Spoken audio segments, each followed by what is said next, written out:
The RAF helicopter took him to Dendera mission near the Mozambique border. How do you do? Good morning. The governor spent 20 minutes at this ceasefire assembly point containing 740 guerrillas. Can you get some more?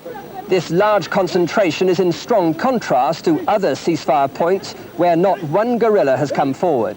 And do many of them want to go on being soldiers, or would some of them like to do other things, or what? Well, we never dealt with such a thing. You haven't discussed that yet?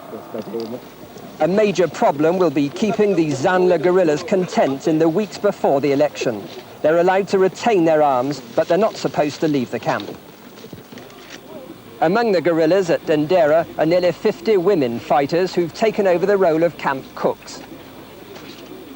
Could there be a change in the ceasefire timetable? Well, that's not our intention to extend the deadline. I'm hoping that many will have come in by then. But as you know, I think there was nearly trouble today with a bunch of Patriotic Front who didn't come in and who were around a village and wouldn't move. And the police had to go out, but happily they did get on the move, I believe. Well, by tonight, the number of guerrillas who'd registered stood at 2,000. That's 12,000 short of their estimated total. If the ceasefire deadline expires at midnight Friday, with many still in the bush, the peace plan will be in jeopardy. A crowd gathered in Rome today to watch a 66-year-old fisherman make his annual dive into the river Tiber. It had been feared that Signor Spartaco Bandini had retired from the yearly event, but when the time came, he was there, ready to take another plunge.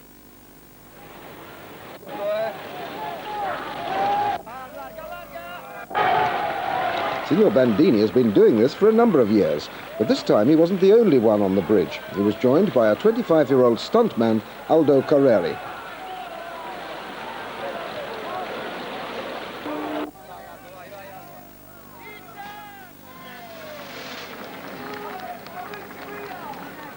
The temperature in Rome today, a brisk 33 degrees.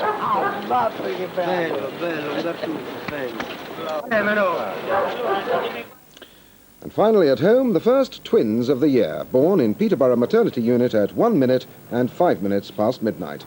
Although Emma and Sarah arrived a fortnight early, they came as no surprise to their father, John Green. One of his great-aunts produced 8 sets of twins. And that's it from us tonight, so let's end down with a look at the weather with Michael Fish. Good evening to you. With the temperature minus 7 degrees centigrade already in some parts of the country, the signs are there of a very cold night indeed.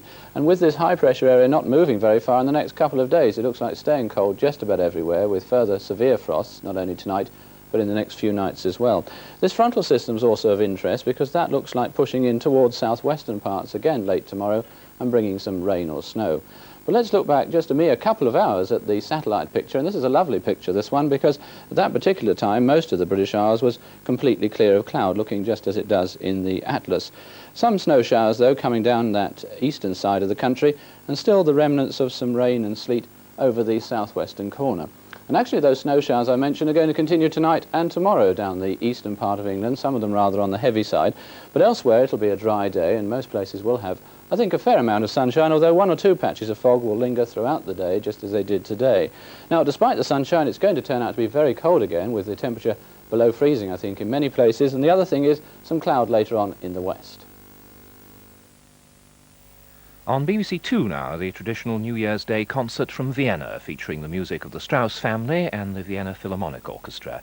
On BBC One in a minute, John Voight stars in The Odessa File.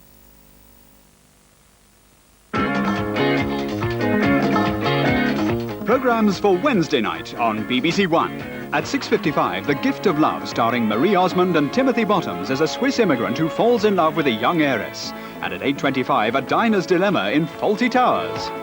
Could you make me a Waldorf salad? A what? Waldorf salad. Oh, I think we're just out of Waldorf. At 9:25, The Good Old Days from the City Varieties Theatre Leeds, where John Inman tops the bill of delectation and delight. At 10:15, Horror Express. On board a Trans-Siberian train, Christopher Lee and Peter Cushing accompany a most unusual cargo. Fossil? But you've got something live in there, I heard it. You're mistaken. You won't need to feed it then. The occupant hasn't eaten in 2 million years. But as it comes to life, the mysterious fossil creates terror and panic aboard the Horror Express, bringing an end to Wednesday Night on BBC One.